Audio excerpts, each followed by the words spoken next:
Bom dia e obrigado por aguardarem.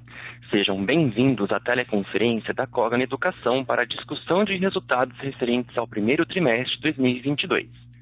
Estão presentes hoje conosco os senhores Roberto Valério, diretor-presidente da Cogna, Mário Guio, diretor-presidente da Vasta, e Frederico Villa, CFO da Cogna.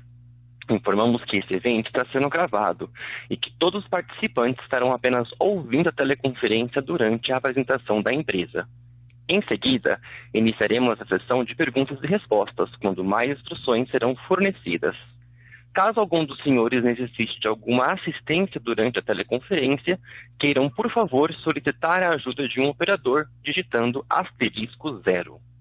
Este evento também está sendo transmitido simultaneamente pela internet via webcast, podendo ser acessado no endereço ri.cogna.com.br, onde se encontra disponível a respectiva apresentação de resultados do primeiro trimestre de 2022. A seleção dos slides será controlada livremente pelos senhores. O replay deste evento estará disponível logo após o seu encerramento. Lembramos que os participantes do webcast poderão registrar via website perguntas para a companhia, que serão respondidas após o término da conferência pela área de RI.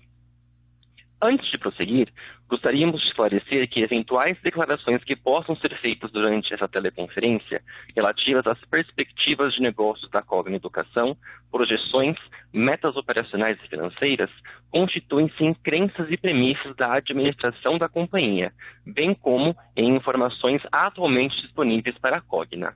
Considerações futuras não são garantia de desempenho e envolvem riscos, incertezas e premissas, pois se referem a eventos futuros e, portanto, dependem de circunstâncias que podem ou não ocorrer.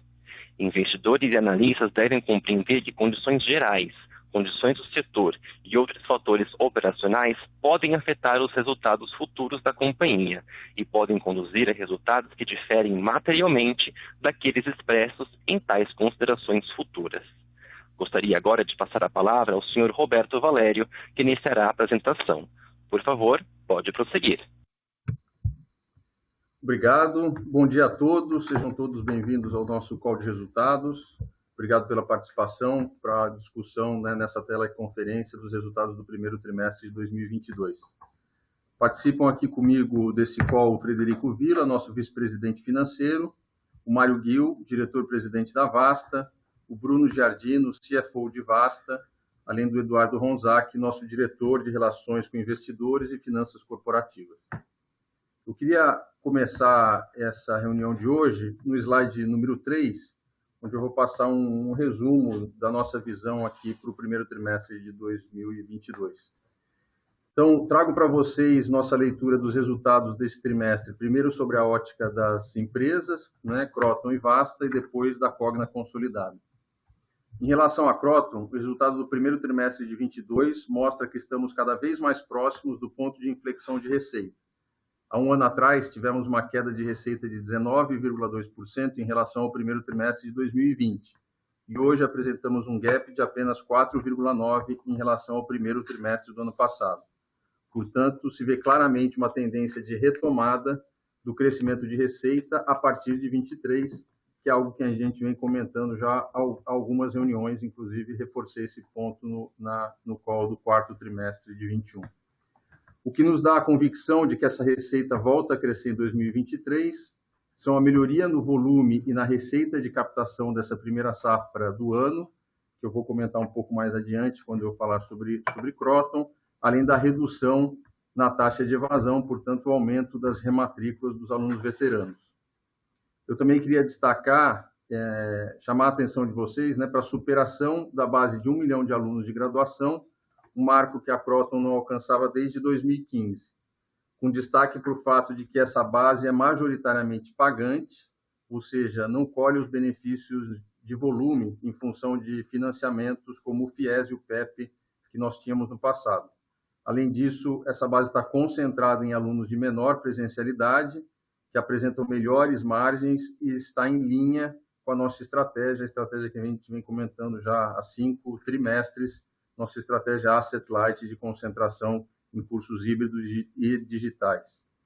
Outro ponto que nos deixa bastante satisfeitos é a melhoria da margem EBITDA, apesar da queda de receita e das pressões de aumento de custos, né, esses aumentos de custos que nós estamos vendo aí em todos os setores, causados tanto pelo aumento da inflação, quanto, no nosso caso, pela retomada da presencialidade nos campi, apesar dessas pressões, a nossa margem EBITDA cresceu nesse trimestre. Isso mostra a capacidade do time de seguir conquistando eficiências de maneira consistente, como a gente vem dizendo, que é um trabalho trimestre após trimestre para conseguir melhorar cada vez mais a nossa rentabilidade. Pela primeira vez, nós estamos abrindo as informações ao mercado sobre Kroton Med. Eu quero destacar o fato de que estamos on track para entregar tanto a ampliação do número de vagas previsto para o ano, assim como também os guidance de receita e de EBITDA. Em Vasta, os resultados confirmaram a forte retomada do crescimento de receita. Estamos crescendo aí cerca de 35% ano sobre ano no primeiro trimestre, impulsionados pelo retorno dos alunos às escolas, né, com a passagem da pandemia, além da ampliação do número de escolas parceiras e do aumento da penetração de serviços complementares na rede de escolas que compram os nossos serviços. Com esse resultado, a Vasta atinge o guidance de receita do primeiro trimestre de 22, mas tão importante quanto isso, já reconhece mais de 2/3 do ACV previsto para o ano, do ACV do ano. Além disso, a reestruturação executada pelo time em 2021 já trouxe benefícios claros para o aumento da rentabilidade dessa vertical, que cresceu mais de 5,3 pontos percentuais de margem EBITDA. Para a Vasta, eu queria destacar também o lançamento do primeiro relatório de sustentabilidade, e com esse passo ela reforça o nosso compromisso, não só o compromisso da Vasta, mas o compromisso da Cogna com os temas ligados à ESG. Passando para a Cogna, eu queria destacar que a Cogna segue na sua trajetória de geração de valor. A gente comentou bastante que em 2021 o nosso desafio era retomar a rentabilidade e a geração de caixa. A gente conseguiu atingir esse objetivo em 2021, conforme os números apresentados no quarto trimestre. Agora, no primeiro trimestre, a companhia volta a crescer receita, dado que no ano passado ela tinha caído, amplia ainda mais a rentabilidade e, acima de tudo, acelera de forma relevante a geração de caixa, o que mostra a consistência e a qualidade do trabalho que vem sendo feito. Eu destaco que esse é o 5º trimestre consecutivo de melhorias de resultados na comparação ano sobre ano. Os resultados de EBITDA e de GCO positivos e crescentes geram, obviamente, mais disponibilidade de caixa e melhoram os nossos níveis de alavancagem, viabilizando algumas iniciativas que são muito importantes para nós e estão alinhadas com a nossa estratégia. A primeira é que nós estamos realizando pagamentos de dívida de curto prazo, ou seja, a nossa previsão é que a gente use o caixa para pagar os compromissos de dívida desse ano. A gente também está recomprando dívidas negociadas abaixo do par, sempre que tem oportunidade, também em linha com essa estratégia de redução da dívida bruta. Estamos também executando integralmente o programa de recompra de ações, né, que foi anunciado em fevereiro, com a crença de que o nosso preço atual está muito abaixo do justo e a gente entende que esse é um ótimo investimento para o caixa da companhia, além de seguir investindo no desenvolvimento de algumas opcionalidades que nem estão no nosso modelo de longo prazo, como é o caso da plataforma VUMP, que acabou de ser lançada, né, foi lançada a versão MVP, um marketplace, e em breve o VUMP Bank está previsto para o segundo trimestre de 2022. Bom, com isso eu queria passar para o slide 5 para comentar os resultados de Kroton. No slide 5, então, a gente está destacando captação, evasão e base ativa. Eu já tinha comentado sobre a marca de 1 milhão de alunos. Eu acho que o destaque, não só além do 1 milhão de alunos, é a taxa de crescimento na nossa base de alunos. A gente está crescendo 11,4% na comparação de 2021 com 2022. É uma taxa de crescimento bastante acelerada. Ela está impulsionada pelos produtos de baixa presencialidade, né, os cursos de baixa presencialidade. Essa é uma outra mudança que a gente fez aqui, concentrando alta presencialidade no que é presencial e os cursos EAD Premium, né, os nossos cursos híbridos, e baixa presencialidade, o que era o nosso semipresencial e o digital, lembrando que o semipresencial vem perdendo tração, porque o EAD 100% digital cresce. Então, destaco aqui, além do 11,4% de crescimento da base, um crescimento bastante forte na base de alunos de baixa presencialidade, 14%, e na de alta presencialidade crescendo 8%, aí, atingindo 372 mil alunos. Bom, isso com relação à base de alunos, né? Olhando para frente, né? Olhando, aliás, no trimestre, mas, claro, na perspectiva de geração, de aumento de base de geração de receita, a gente está trazendo, né, nesse ciclo de captação, um crescimento na alta presencialidade, né? Repito, portanto, tanto no presencial quanto no EAD Premium, 13,5% de crescimento no ano contra ano, baixa presencialidade, que é o EAD digital mais o semipresencial, um resultado bastante forte, crescendo 26%. Esse resultado está bastante calcado na nossa recente ampliação de número de polos, além de ampliação dos cursos, do portfólio de cursos EAD. Isso está nos levando a um crescimento de quase 22% na captação total, ou seja, na safra de captação 2021 com relação, aliás, 2022 com relação a 2021. Então, os novos alunos crescendo a quase 22%, o volume, e o outro destaque é que a nossa evasão, a evasão total de base, ela caiu de 17,2 para 16,3. Eu destaco isso porque nos últimos 4 ciclos, né, de captação e rematrícula, a nossa evasão estava subindo, alinhada com a nossa estratégia de buscar uma oxigenação, né, uma higienização da base de alunos, especialmente dos alunos que eram mal pagadores. Isso impactou a nossa evasão no passado, mas agora a gente está colhendo os frutos, estamos vendo evasões menores, além de uma inadimplência, que eu vou comentar um pouco adiante também, uma inadimplência ainda maior, né?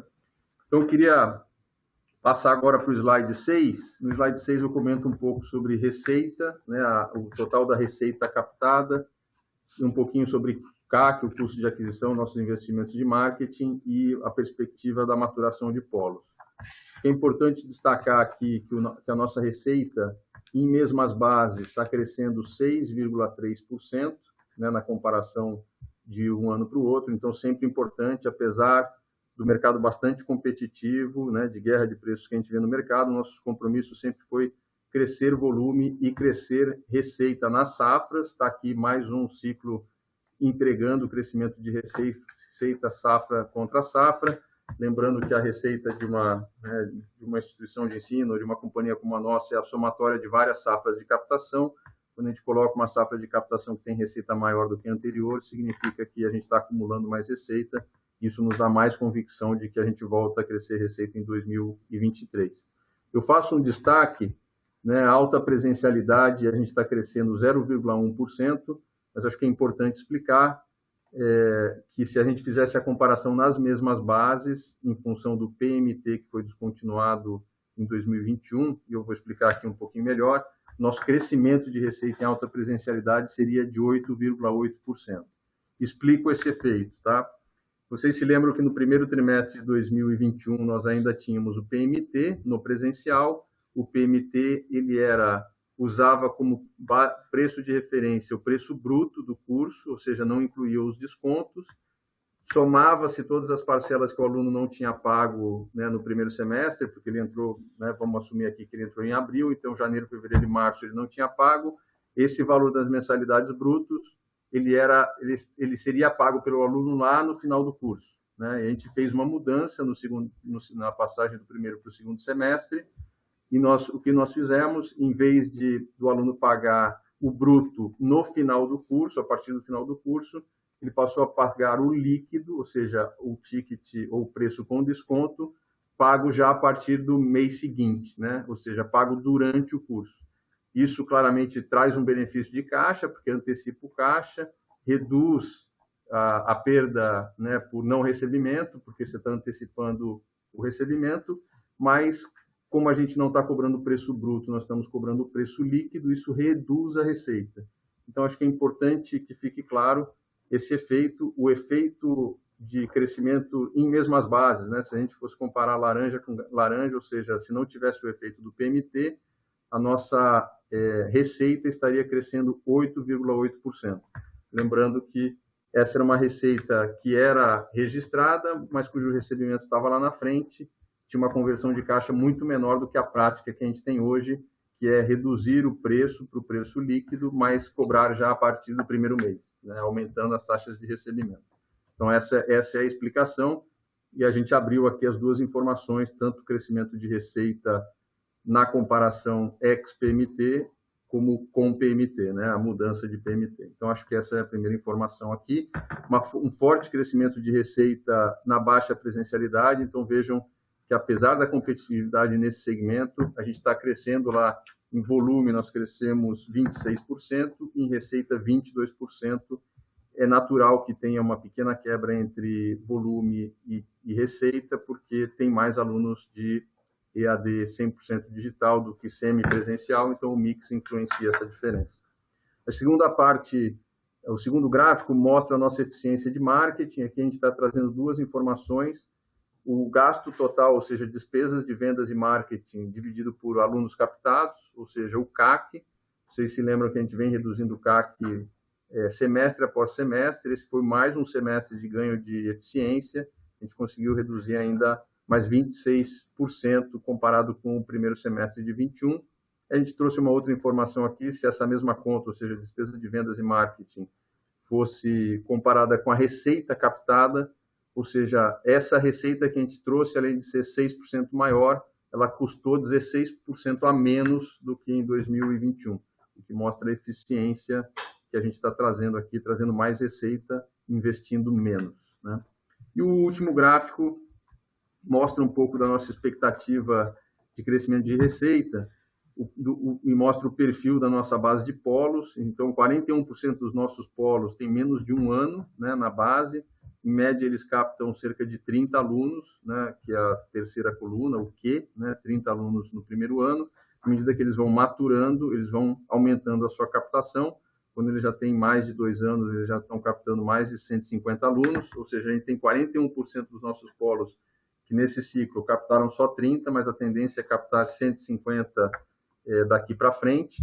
Além disso, a gente tem um incentivo para os polos iniciantes, o repasse para o polo no primeiro ano é 50%, e ele vai decrescendo até chegar na média de 30%, lembrando que é 30% porque o semipresencial é 36%, o EAD Premium a gente repassa entre 25% e 30%, por isso que na média dá 30%. Tá? Mas a mensagem importante aqui é que a gente tem uma base de muito grande de polos, adicionamos mais de 1.000 polos no último ano, essa base é pouco madura, então tem um crescimento esperado aí bastante importante para frente.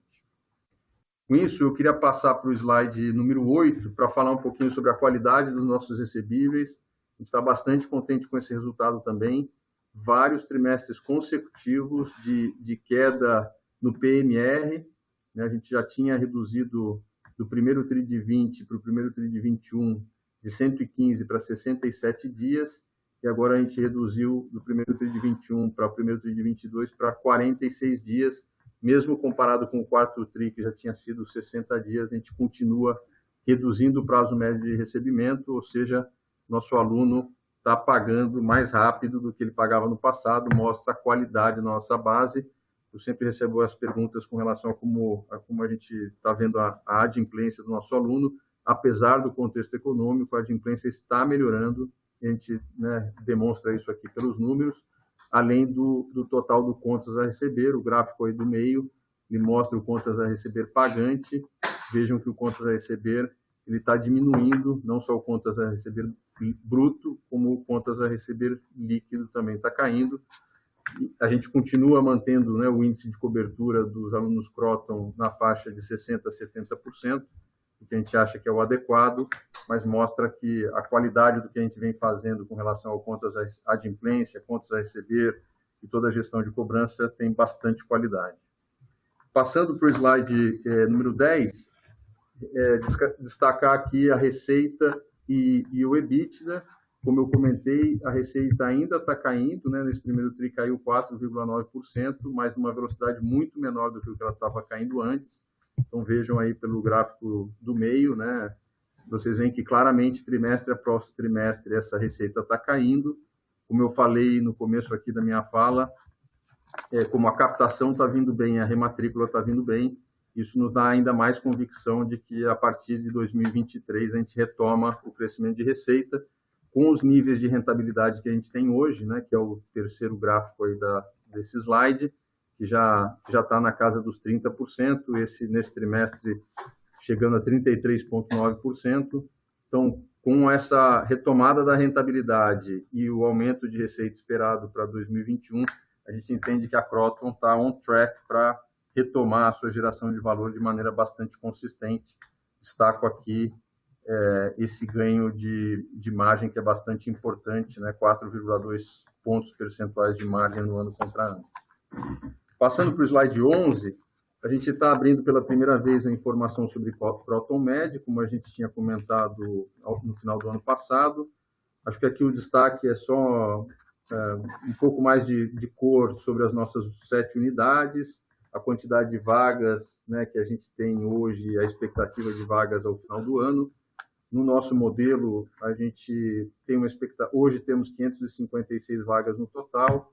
A gente espera fechar o ano com 636 vagas, né? Estamos nesse processo de ampliação e maturação de vagas, o que significa que a gente vai ter uma receita e um resultado mais concentrado no segundo semestre, mas ainda assim conseguimos alcançar 24% da receita prevista para o ano, né? No guidance que a gente deu um guidance de receita de 482 milhões de reais, com EBITDA de 224. Já fizemos 24% dessa receita e 22% do EBITDA, mas eu destaco que a receita está mais concentrada, a receita, assim como o resultado, está mais concentrada no segundo semestre, porque a gente vai ter mais alunos, né, mais assentos no segundo semestre do que o que a gente tem nesse primeiro semestre, né, primeiro trimestre. Então, aqui, bastante em linha, estamos on track para a entrega do que a gente deu de guidance para a Kroton Med. Com isso, eu encerro aqui a explicação sobre Kroton. Eu queria passar a palavra para o Mário Ghio, para que ele possa fazer a apresentação de Vasta. Obrigado, Roberto. Bom dia a todos. Eu começo a minha apresentação no slide 12. No ensino básico, a Vasta está celebrando aqui o fechamento de mais de 1,5 milhão de alunos das soluções Core. Esse é um número muito importante para a gente, primeira vez que a gente atinge esse resultado, né? Um reflexo de um ciclo comercial muito bom, um crescimento de mais de 760 escolas na nossa base de escolas clientes, o que equivale a um salto superior a 20% em número de escolas aí comparado ao ano passado. Esse ciclo ele reflete, né, ele reforça que o segmento de educação básico privado deixou para trás uma crise muito atrelada às medidas de isolamento da Covid-19, o fechamento das escolas, a saída dos alunos da educação básica, né, e retorna a ostentar os atributos históricos de resiliência e crescimento de ticket acima da inflação, que é tradicional na educação básica privada brasileira. As soluções complementares também foram um destaque, um crescimento expressivo de 2 dígitos, né? Com o resultado desse ciclo, o CAGR de escolas parceiras de soluções complementares alcança 43%, né, de 20 a 22, motivado pela nossa estratégia aí ganha-ganha, né, que tem 2 pilares centrais. A primeira é ampliar a proposta de valor e diferenciação para servir um leque de soluções integradas para as escolas, e segundo, o rápido e eficiente crescimento de cross-sell entre os nossos assinantes Core e os produtos complementares. Nós temos ainda um potencial de crescer mais 300% na nossa base de escolas complementares apenas via cross-sell, e isso com poucos produtos, tá? Eu queria agora pedir para vocês irem para o slide número 13. Eu queria comentar um pouco da performance financeira da Vasta, né? Nós tivemos um crescimento de receita de 35,5% no trimestre, alcançando o guidance, superando o guidance especificamente no recorte de subscription, com o não subscription alinhado com o guidance, né, que a gente apresentou na divulgação de resultados do quarto trimestre, ou do primeiro trimestre desse ciclo comercial.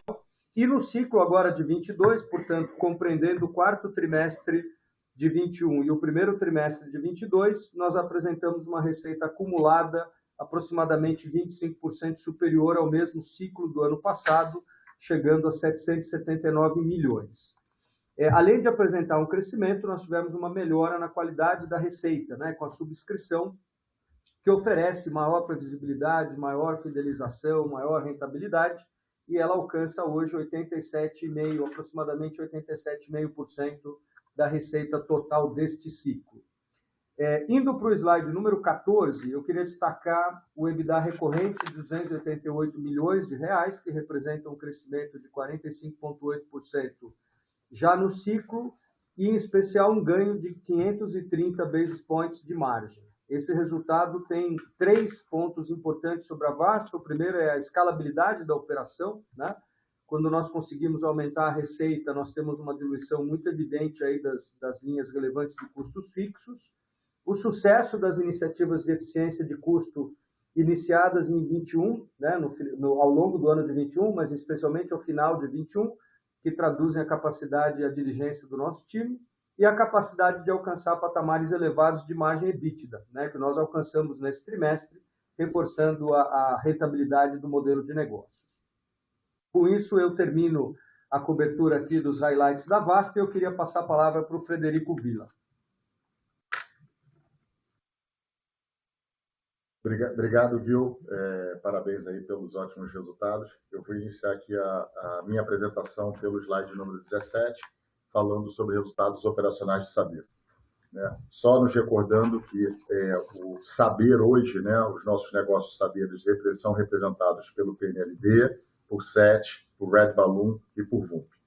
Então, após a venda das operações das escolas, né, que fizemos para o Grupo Eleva, transação totalmente alinhada com a nossa estratégia, né, de priorizar ativos asset light, nós agora demonstramos o nosso negócio, como eu mencionei anteriormente, né, PNLD, SET e VUMP. Indo aqui no chart aqui sobre receita líquida, né, a nossa receita líquida teve uma redução de aproximadamente 1,5%, né, saindo de 102 milhões e alcançando 101 milhões de reais, apesar do crescimento de receita Red Balloon. Entretanto, nós tivemos uma redução de receita de PNLD, principalmente pela sazonalidade aqui de calendário comercial. Saindo da receita, né, e indo para o EBITDA recorrente, nós tivemos aqui uma redução de aproximadamente 26%, né, alcançando esse EBITDA recorrente em 32 milhões de reais. Esse impacto aqui, saindo da receita e indo para o EBITDA, né, nós tivemos o impacto da sazonalidade dos resultados de PNLD, principalmente, né, pela concentração de custos editoriais, despesas de marketing no primeiro trimestre, enquanto a receita ela é fracionada ao longo de todos os 4 trimestres. A mensagem é importante, né? É assim que nós olhamos o nosso negócio, né, de Saber, e a nossa base de alunos de Red Balloon cresceu aproximadamente 18%, agora na comparação primeiro trimestre de 2021 com 2020, 2022 com 2020. Agora nós falando sobre Cogna, né, indo para a parte final aqui da apresentação. Então, a Cogna, né, nós vamos falar aqui, a composição, né, de Croton, que o Roberto Valério apresentou anteriormente, Mário Gil falou sobre Vasta e eu sobre Saber, agora há pouco. As notícias são positivas, né? Então, falando sobre receita líquida, a receita operacional líquida da companhia, ela teve um crescimento de aproximadamente 6,4%, ou 71 milhões de reais no trimestre. E o principal impacto aqui foi a performance de receita de Vasta, né? Como o Gil mencionou, um crescimento de 35,5%, que representou aproximadamente 100 milhões de reais em comparação ao primeiro trimestre do ano anterior. Mesmo aqui, nós estamos demonstrando aqui na comparação, né, na visão comparável ex-escolas, mas também estamos demonstrando aqui nossa apresentação, né, o primeiro trimestre com escolas. Demonstrando, né, do gráfico ao lado aqui, a nossa direita, né, saindo do EBITDA recorrente, então mostrando, né, que o nosso EBITDA recorrente ele totalizou 402 milhões de reais, um aumento de aproximadamente 35 milhões de reais, versus, né, o divulgado 35 milhões versus divulgado no primeiro TRI de 2021, ou 77 milhões de reais maior quando consideramos a operação de venda de escolas. Então, mostrando, independente da comparação com escolas, ex-escolas, o nosso EBITDA ele cresce tanto na comparação com escolas ou ex-escolas.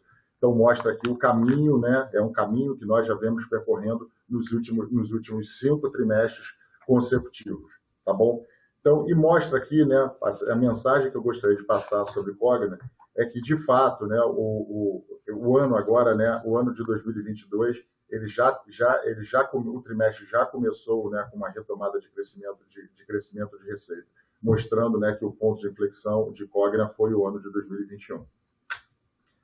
Passando para o slide seguindo a apresentação e passando para o slide número 20, né, nós gostaríamos de passar a mensagem aqui da nossa geração de caixa operacional pós-CAPEX. Né? Então, no gráfico aqui nós mostramos, né, saindo da geração de caixa operacional no primeiro trimestre de 2020, que ela foi negativa em 146 milhões de reais, para uma geração de caixa operacional agora no primeiro trimestre de 2022 de aproximadamente 178 milhões de reais. Então, uma movimentação de caixa líquido aqui de aproximadamente 325 milhões de reais. Lembrando, né, que no primeiro trimestre de 2021, nós divulgamos isso ao mercado, nós fizemos uma antecipação de recebíveis, né, de aproximadamente 108 milhões, mas independente disso, mesmo consideramos a antecipação de recebíveis, né, o GCO, na comparação, ele teve um crescimento de 9 milhões de reais no período. Então, a consistência aqui do nosso GCO, né, trimestre após trimestre, é um destaque, né, no setor. A nossa conversão de EBITDA, né, ela foi de aproximadamente 44% sobre o EBITDA recorrente sobre a geração de caixa, né, um crescimento de 254 bips em relação ao primeiro trimestre de 2021. E olhando, né, se nós quisermos olhar a apresentação aqui de release, né, na nossa geração de caixa livre, né, nós tivemos uma geração de caixa livre que alcançou 512 milhões de reais, né, melhor do que o primeiro trimestre de 2021, apesar, né, do pagamento de juros das nossas debêntures, operações de recompra que estamos fazendo no mercado secundário de debêntures e o programa de recompra de ações. Então, mostra aqui a mensagem, né, como a companhia está de olho efetivamente, né, não só de olho em receita, mas o olho no caixa. Isso aqui, constantemente, trimestre após trimestre, nós estamos mostrando essa melhoria. Indo para a parte final da apresentação, no slide número 21, né, falando um pouco de endividamento e alavancagem, né, a Cogna concluiu agora o primeiro trimestre de 2021, quando nós olhamos aqui a nossa direita, né, a dívida líquida sobre o EBITDA ajustado, nós alcançamos, né, um nível de alavancagem aqui de 2,15 vezes. Né, o valor ele é em linha levemente inferior do que o valor apresentado no quarto trimestre de 2021, apesar do crescimento de taxa de juros. Entretanto, né, nós estamos conseguindo, em razão, né, da forte geração de caixa operacional e geração de EBITDA, de manter esse nível de alavancagem. A nossa posição de dívida líquida e caixa, né, nós temos uma posição de dívida bruta de aproximadamente 7 bilhões de reais, uma forte posição de caixa de 3,8 bilhões de reais, né, gerando uma dívida líquida total de aproximadamente 3,1 bilhões de reais. A companhia, né, no cronograma de amortização, agora em agosto de 2022, nós temos uma amortização de 1,1, eram de aproximadamente 2 bilhões de reais, mas como mencionado anteriormente pelo Roberto, né, nós de forma oportunística aqui estamos recomprando as ações, recomprando as nossas dívidas que estão sendo negociadas abaixo do par, né, de fato, porque o meu caixa está rodando mais próximo da variação do CDI, enquanto efetivamente as minhas dívidas estão rodando a CDI+. Então nós estamos fazendo isso, faremos a amortização, não temos intenção aqui, em curtíssimo prazo, em fazer alguma rolagem dessa dívida. Estamos aqui, né, a alavancagem da companhia é uma alavancagem que está sob total controle nossa, então nós tiramos aqui a boa performance da companhia, né, em receita, EBITDA, e que culmina aqui na geração de caixa operacional, nos torna aqui, nos deixa confortável aqui com o nosso nível de alavancagem. Com isso aqui eu encerro essa apresentação aqui de Cogna e passo aqui para o Roberto Valério, falando aqui do futuro e as perspectivas da companhia. Obrigado a todos. Obrigado, Fred. Bom, rapidamente sobre perspectivas. Então, para resumir, Kroton, apesar da redução de receita prevista para 2022, a gente espera compensar com os resultados operacionais e conseguir melhorar a nossa geração, nossa margem EBITDA. Então, acho claro, está cedo, ainda é maio, temos muitos meses pela frente, o contexto econômico é desafiador, é um ano especial aqui para o Brasil de eleições, mas a gente está confiante que com as iniciativas que a gente tem, apesar da queda de receita, a gente consegue melhorar a rentabilidade, e aí a partir de 23, com boa rentabilidade, né, potencialmente até crescente, e crescimento de receita, a gente coloca a Kroton num outro momento de geração de valor. Kroton Med, que é uma das nossas avenidas de crescimento, indo conforme o nosso plano, a gente continua trabalhando para que a gente possa criar alternativas para crescer essa nossa vertical, com várias ideias aqui dentro de casa. A partir de 2023, como eu falei, a gente tem essa expectativa de retomada de receita, e eu queria destacar também que a gente teve despesas recorrentes, não recorrentes, que lá em 2020 e 2021, né, reduzindo para 2021, relacionadas à reestruturação de Kroton, mas queria destacar que vocês já estão vendo que o nível de despesas recorrentes aí é muito inferior, mostrando que a companhia está indo na direção de mostrar as informações sem as despesas não recorrentes, porque a gente não espera fazer nenhuma reestruturação grande para frente. Com relação à Vasta, eu acho que com esse resultado a gente confirma o ACV, né? No ano passado, houve uma quebra do ACV em função do contexto da pandemia, da segunda onda. A gente reforça a conversão do ACV, o que mostra a capacidade da empresa no contexto normal e não de pandemia, né? De entregar receita, com o primeiro TRI indo muito bem.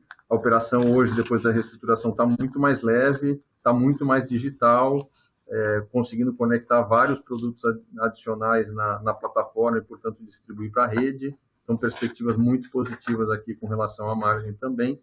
E a melhoria, né, com relação à qualidade de receita, especialmente quando a gente vê a receita de assinatura, né, de subscrição, ganhando cada vez mais força no total da receita. Com relação à Cogna, a gente reforça essa forte geração de caixa, está demonstrada no primeiro trimestre, a gente acredita nela para os anos que vem, né, para o que vem pela frente, é o que está no nosso modelo de longo prazo. Lembrando que a gente tem a meta, mantemos, né, a meta de R$1 bilhão de geração de caixa para 2024, conforme o guidance que já tinha sido dado. A RUMP, que é uma opcionalidade, é o modelo de plataforma que está tendo muito sucesso na Vasta, a gente está replicando para ensino, para educação de adultos, ainda é muito embrionária, a gente não tem uma expectativa de que gere resultados no curto prazo, acho que aqui é uma jornada para 2 ou 3 anos, mas estamos investindo nessa frente, é uma frente que vai trazer diversificação para o nosso negócio. Nosso balanço está sólido, a gente está gerando caixa, o caixa está sendo priorizado para pagamento de dívida e para recompra, né, via M&A, dado que o preço da ação está muito baixa, a gente vai continuar executando isso. A gente não tem uma expectativa de fazer M&As muito grandes, mas M&As pontuais, pequenos, elas podem ainda acontecer para complementar aqui o nosso portfólio. Bom, com isso eu termino aqui a apresentação. Gostaria de agradecer a todos pela participação. Convido todos para a sessão de perguntas e respostas. A gente está disponível aqui para responder todas as dúvidas. Senhoras e senhores, iniciaremos agora a sessão de perguntas e respostas. Para fazer uma pergunta, por favor, digitem *1. Para se retirarem da fila de perguntas, digitem *2. Um momento enquanto coletamos as perguntas. A nossa primeira pergunta vem de Luca Marquezini, do Itaú BBA. Bom dia a todos, obrigado por pegar a nossa pergunta. Em relação ao Kroton Med, que a empresa deu um pouco mais de detalhe aí nesse trimestre, a gente tem ouvido de alguns players da indústria sobre um ambiente mais difícil para repasse de preço em cursos de medicina. Você poderia, por favor, comentar como você tem visto essa dinâmica competitiva? Obrigado.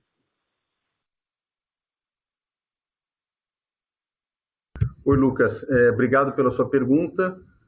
Olha, a gente não tem visto esse efeito, né? Talvez, não sei, pela distribuição das nossas praças, as regiões onde a gente está localizado.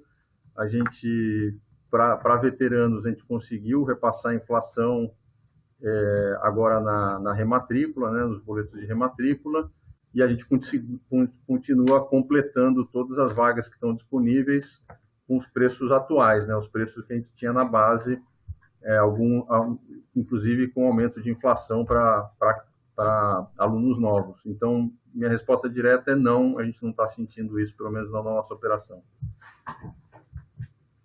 Perfeito, obrigado.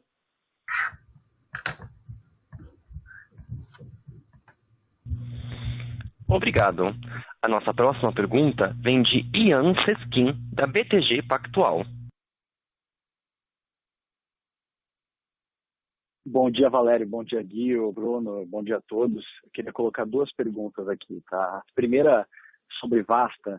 Eu queria entender um pouco mais o que seria aí uma margem recorrente de Vasta para o ano, né? E até pensando para frente.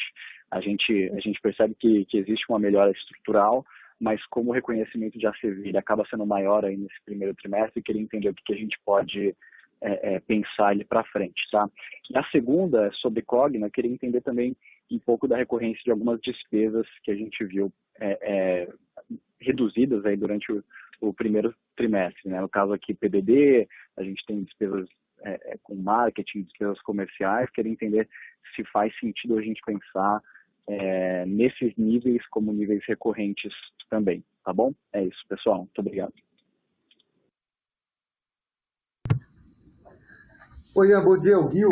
Obrigado aí pela pergunta. Acho que primeiro eu queria comentar que a melhoria de margem, ela vem acompanhada não só das iniciativas, né, de cost cutting que a gente fez, mas também pelo mix, né, de que os nossos produtos de subscription, eles estão chegando muito perto aí da casa já de 90% da nossa receita, tá?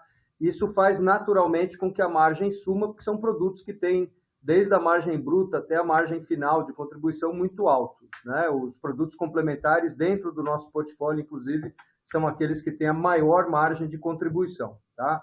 Ian, eu tinha muita vontade de te contar qual é a nossa expectativa de fechamento da margem até o final do ano, né? Mas o que eu posso dizer é que a gente espera que esse ganho recorrente que a gente viu de margem comparado ao trimestre anterior, agora do primeiro trimestre, ele vai se manter nos próximos trimestres. Obviamente, cada um dos seus trimestres ele tem um comportamento que não se compara com o trimestre imediatamente anterior, mas sim o trimestre do mesmo período do ciclo anterior, tá? Mas a gente espera, sim, uma margem superior à margem de 2020, que eu posso dizer que foi o ano menos impactado, né, que nós tivemos na pandemia, tá bom? Mas enfim, quero ser bastante positivo aqui com relação a ganho de margem. Oi, Ian.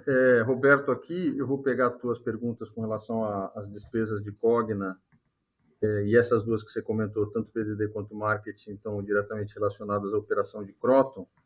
Então, acho que a primeira pergunta sobre PDD, a PDD, né, como todo mundo sabe, está diretamente relacionada à nossa inadimplência, né, a melhoria da adimplência. Acho que as ações que a gente tem feito de melhoria de processos, de sofisticação na cobrança, de limpeza de base de maus pagadores ao longo do tempo, eu acho que ela é estrutural. Então, eu te diria que a gente tem uma expectativa, sim, de que a adimplência se mantenha nesses níveis, potencialmente até melhorando. Então, a resposta para você é que sim, a gente espera que a PDD se mantenha nesses níveis, recorrente. Com relação a marketing, eu acho que a gente já vem mostrando há vários ciclos uma redução do custo de marketing, tanto em termos absolutos quanto como proporção da base captada, né? Ou seja, o CAC. Eu diria para você, assim, eu acho que a gente está num LTV sobre CAC alto, né? Pelas nossas contas aqui, 6. Eu te diria que é um LTV sobre CAC bastante alto, né? A gente poderia gastar mais de marketing para buscar mais volume. Eu acho que isso aqui está nas nossas discussões, a gente conversa sobre isso, mas a gente entende que marketing, a gente está entregando um bom resultado de margem, então nossa decisão, por enquanto, é manter os investimentos de marketing nesse nível, porque a gente veja que a gente gastou 100 milhões a menos de marketing, né, na proporção ano, nesse ciclo aqui nós trouxemos 435 mil alunos, né? Não é pouco aluno, matricular 435 mil alunos em um ciclo de captação é muita coisa, com o nível de marketing que a gente tem.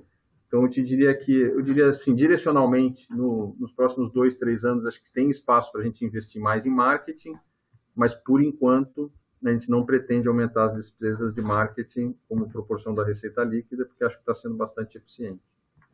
Poderíamos ganhar margem, reduzir, tentar ganhar volume, mas acho que não é estratégia por enquanto. Tá?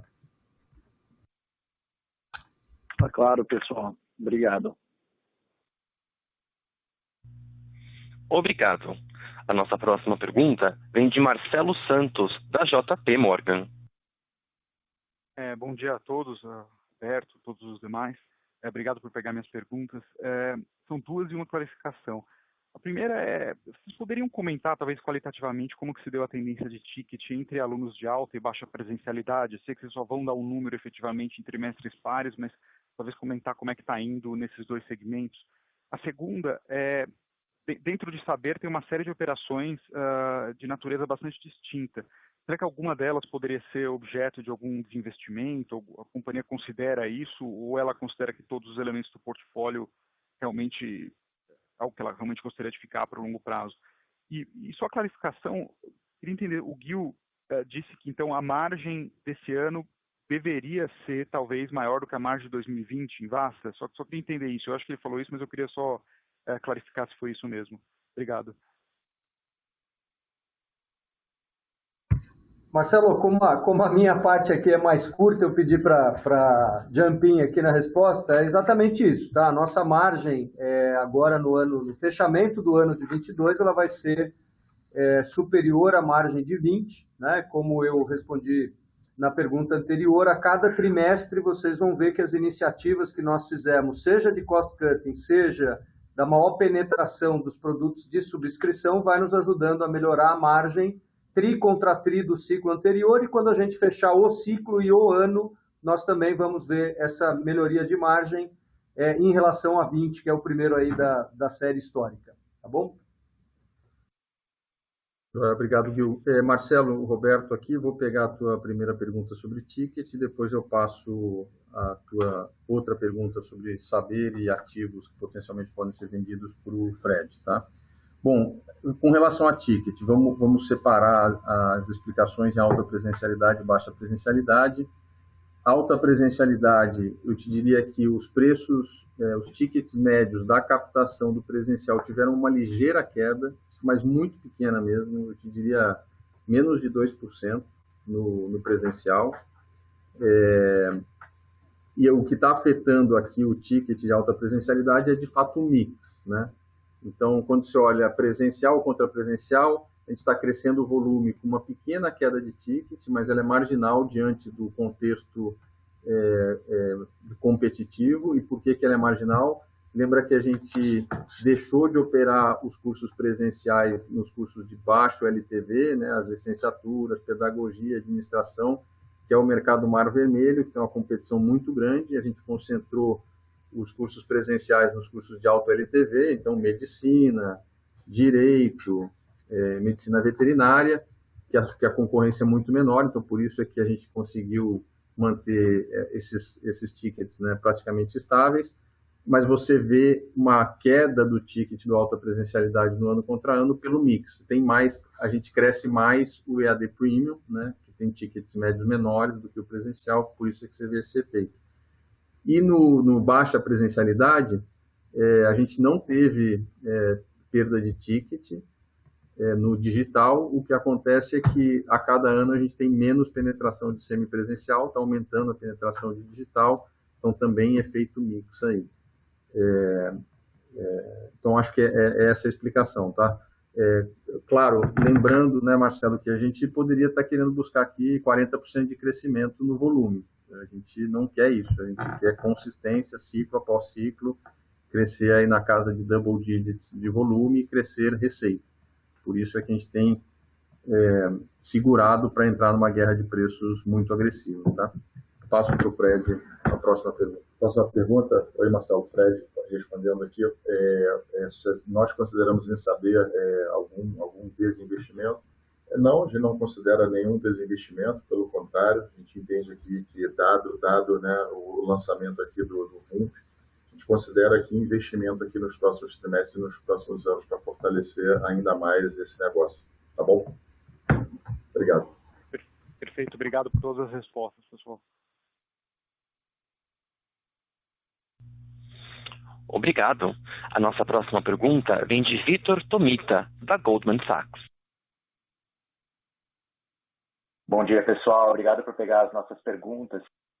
Duas coisas do nosso lado. A primeira seria sobre, vocês podem dar uma cor de onde vocês veem o prazo médio de recebimento da Kroton estabilizando no longo prazo, conforme saem efeitos de PMT e outros efeitos que a gente está vendo no mercado mais agora. E segunda pergunta seria sobre a expansão de polos, se vocês estão vendo mais competição por operadores de polo e ou em taxas de repasse para polos no mercado. Obrigado. Oi, Vitor, obrigado pelas perguntas. Eu vou passar a primeira sobre PMR, prazo médio de recebimento, para o Fred, e depois eu pego a competitividade por polos. Tá? Oi, Vitor, Fred Vila falando, tudo bem? Falando sobre o prazo médio de recebimento, né? Nós estamos mais do que mostrando, né, demonstrando aqui o nosso prazo médio de recebimento, né? Estão saindo do número, né, no segundo trimestre de 2020 de 120 dias, né, para 46 dias. Nós entendemos aqui nesse prazo médio de recebimento, né, dos recebíveis aqui a gente entende que a gente já está chegando no ponto quase de inflexão. Né? O que nós estamos fazendo realmente aqui, quando nós mudamos, né, o nosso programa de matrícula tardia, o PMT, e descontinuamos o PEP, efetivamente nós temos alunos, né, mais saudáveis em nossa base. Isso aqui tem nos ajudado bastante a reduzir aqui o nosso prazo médio de recebimento. Eu entendo aqui que gradativamente tem alguma eficiência ainda operacional, mas assim, já está chegando perto do ponto ideal. Te devolvo agora, Roberto. Tá bom. Só reforçando, Vitor, vamos lembrar que a nossa é uma mensalidade de 30 dias, né? O prazo médio de recebimento de 46 dias já é muito próximo do que a gente entende, como o Fred disse, próximo da estabilidade. Hein? Falando sobre competitividade por polos, a nossa estratégia, Vitor, é sempre de crescer a nossa rede de polos através dos parceiros que nós já temos. Né? A gente sempre privilegia eles por uma série de razões. Primeiro, que muitas vezes eles já estão na região e querem operar uma cidade próxima, e a gente privilegia a nossa rede de polo. Segundo, porque o gestor atual ele já conhece do negócio, sabe dos desafios, conhece as dificuldades, sabe que tem que investir. Então, a gente sempre procura isso. Então, respondendo diretamente para você, eu não vejo uma competitividade por operadores de polo, porque a gente não vai muito ao mercado para buscar isso. Em geral, como a gente tem uma rede de distribuição forte, um time muito estruturado, muito maduro, de muitos anos, a gente tem mais procura, na verdade, do que a gente... Claro que a gente é proativo e vai nas cidades que a gente quer crescer, mas a resposta é não. Não acho que isso seja um problema para o nosso crescimento e a gente continua enxergando espaço para crescer. Perfeito, muito obrigado. Obrigado.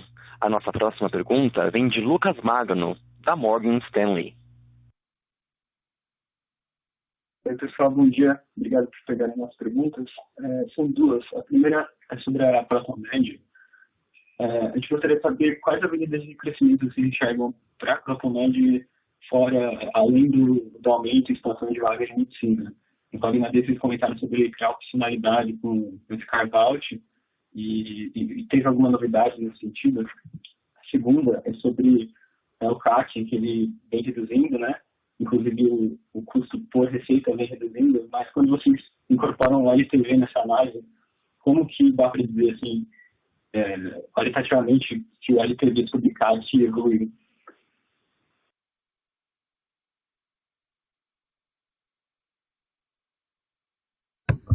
Lucas, eu não entendi, depois eu vou pedir para você repetir a pergunta do CAC, vou responder a de Crotomed, depois você repete a de CAC, por favor, cortou um pouquinho aqui para nós, tá?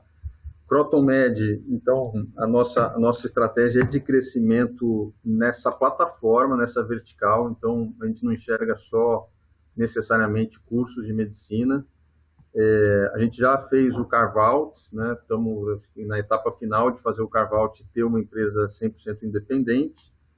Essa empresa, além de ter as 7 faculdades de medicina, entre elas 2 universidades, ela tem 2 credenciamentos de EAD lá dentro, né? Inclusive o credenciamento de EAD da Uniderp, e lá já tem 800 polos estabelecidos, inclusive com autorização de cursos de saúde, que a gente entende que para essa vertical são importantes. Então, curso de farmácia, nutrição, biomedicina, enfermagem especialmente, né, fisioterapia. A Uniderp, por exemplo, tem 16 mil vagas autorizadas de enfermagem.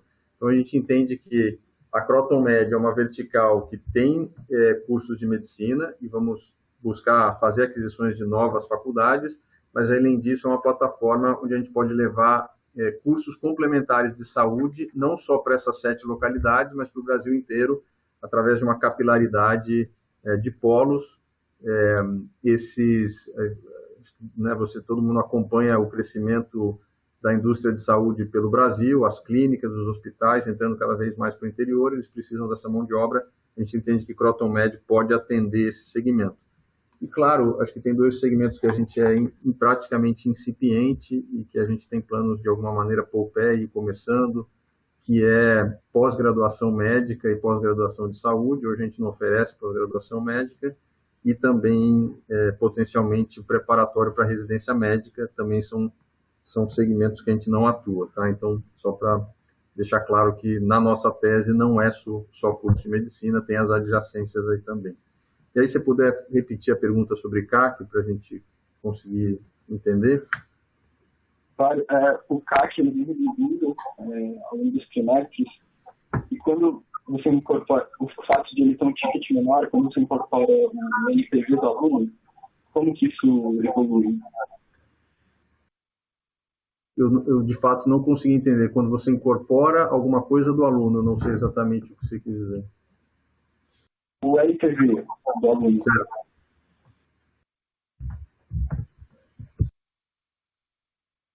Vou responder aqui o que eu acho que eu entendi, tá, Lucas? Assim, então, o custo de aquisição vem caindo em termos absolutos, a gente vem ganhando eficiência porque, além de cair o volume de investimento, a nossa canal de distribuição está mais forte, então a gente está vendendo mais, o que significa que o LTV sobre CAC está menor. Ainda que o LTV, e acho que foi por aí tua pergunta, ainda que o LTV esteja, na média, reduzindo, porque a gente está com alunos mais digitais, ele é proporcionalmente positivo, ou seja, a gente está caindo o custo de aquisição mais rápido do que a queda do LTV. Lembrando que o LTV aqui é uma proporção também do duration e da rentabilidade de cada um dos alunos. Esses alunos, eles têm um ticket médio menor, mas eles têm uma margem percentual maior, tá? Então, sim, se foi essa pergunta, ele está ajustado para o novo LTV com mais digital e menos presencial. Perfeito, é isso mesmo. Obrigado. Obrigado. A nossa próxima pergunta vem de Márcio Osako, do Bradesco BBI. Bom dia, pessoal. Obrigado. Eu tenho 2 perguntas sobre Croton. A primeira em relação ao EBITDA, né? Vocês comentam que esperam um crescimento para 2023, mas eu entendo que a dinâmica ali deve ser um pouco diferente do que a gente está vendo hoje, né? Com a receita voltando a crescer. A pergunta era mais para saber se tem espaço ainda para melhora de eficiência, para melhora de margem na operação da Croton, pensando aí para o ano que vem. E a segunda é na parte de recebíveis aí de PEP e PMT. A gente vê ali uma estabilidade, né, em mais ou menos, né, tá aqui 1 bi 100 de recebíveis líquidos. Eu queria saber qual que é a expectativa ali de recebimento, né, desses valores, mais ou menos o cronograma Se vocês acham que vai ser meio linear, se esse recebimento deve ficar mais concentrado, não sei, em 2024, qual que é a expectativa ali do recebimento, dado que vocês já, né, reduziram aí, descontinuaram os programas. É isso, obrigado. Tá ótimo, Márcio. Roberto aqui, eu vou pegar a primeira pergunta sobre margem e depois eu passo a de recebíveis para o Fred. A gente espera, né, assim, genericamente, tá? Não vou falar especificamente sobre 23 ou 22, mas olhando para frente, a gente espera, assim, uma melhoria de margem em Kroton por uma razão muito simples. Na nossa estratégia, a gente está privilegiando os alunos digitais, que têm uma margem percentual maior. Então, eu te diria o seguinte, né, com a escolha que a gente fez lá para trás, a gente escolheu ser uma empresa, pelo menos momentaneamente, menor em receita, porque os tickets médios dos alunos são menores, mas melhor em rentabilidade e geração de caixa. A gente está nessa tendência. À medida que a partir de 23 a gente volta a crescer receita, a gente volta a crescer receita numa base de alunos digitais, cuja alavancagem operacional é muito grande, né? Cada aluno digital que eu colocar mais aqui não tem um custo incremental tão relevante. Então, eu te diria, direcionalmente, que sim, tem espaço para a gente continuar melhorando margens ao longo dos próximos anos para a prova. E aí, passo para o Fred recebíveis, Fred. Tá bom. Oi, Márcio. Fred falando sobre a sua pergunta, né, sobre o recebimento aqui do programa PEP. Né? Então, ele tem um leve crescimento agora em 2023. Em 2024 é o pico, como você mesmo mencionou. E a partir de 2024 ele vai decrescendo, sendo mais linear. Tá? Lembrando aqui que no PEP, né, nós temos um índice de cobertura, só para recordar, está na apresentação, no slide número 9, né, nós temos um índice de cobertura aqui de 66%, né, sobre os nossos recebíveis. A gente entende aqui que é o tamanho ideal da nossa PCLD. E olhando toda a série histórica, né, passada, nossas projeções futuras, assim, nos leva a crer aqui que a nossa produção está correta e não deveríamos ter nem nada diferente do que estamos prevendo nos nossos recebimentos e na PCLD. Obrigado. Só para esclarecer a questão dos recebíveis, então, para esse ano ainda tem um consumo de caixa vindo aí de PEP-MT. Eu não entendi ali, ele começa a gerar caixa a partir de 23, atinge o pico em 24, ou ele começa a gerar caixa a partir de 2024? Ele já está gerando caixa, né, no ano de 2022 e ano de 2023. O pico é o ano de 2024 e depois do ano de 2024 ele vai se mantendo, caindo, uma tendência de mantendo para baixo. Tá claro? Tá mais claro agora? Tá claro. Obrigado, Fred. Obrigado, Valério. Falou, Márcio. Obrigado. A nossa próxima pergunta vem de Pedro Caravina, da Credit Suisse. Oi, pessoal, bom dia. Obrigado por pegar minhas perguntas. São duas do meu lado aqui sobre Kroton. Primeiro, se vocês puderem comentar sobre como está a dinâmica de evasão no segundo trimestre e para 2022 como um todo. E ainda nesse tema, mais na parte qualitativa, o que vocês veem como o principal fator? É o cenário macroeconômico mesmo? E aí, quais as principais estratégias para frente para tentar conter isso? Obrigado. Oi, Pedro, tudo bem? O Roberto. Bom, a evasão do segundo ciclo, né, que é a evasão agora dos alunos que se matricularam e que a gente vai começar o processo de rematrícula, ainda é muito cedo. Tem as evasões de meio de semestre, estão apontando para serem melhores do que as históricas, mas ainda é muito cedo para dizer, né, o grosso da rematrícula vem a partir aí do fechamento do semestre. Eu te diria que a gente continua otimista com relação à melhoria da evasão, por algumas razões. A primeira é que a gente está operacionalmente bem mais organizado, nosso nível de NPS está subindo consistentemente, nossas notas no Reclame Aqui continuam muito boas, né? Sempre tem espaço para melhorar, mas estão boas, então, ou seja, o nível de satisfação do aluno é bom. Operacionalmente, algumas dificuldades que a gente tinha, alguns problemas de disponibilização de boleto, a gente conseguiu resolver ao longo do tempo. Acho que a gente tem uma solução estrutural que vem com o programa de transformação Croton, que é a reconstrução de todos os nossos sistemas legados, mas eu acho que está mitigado.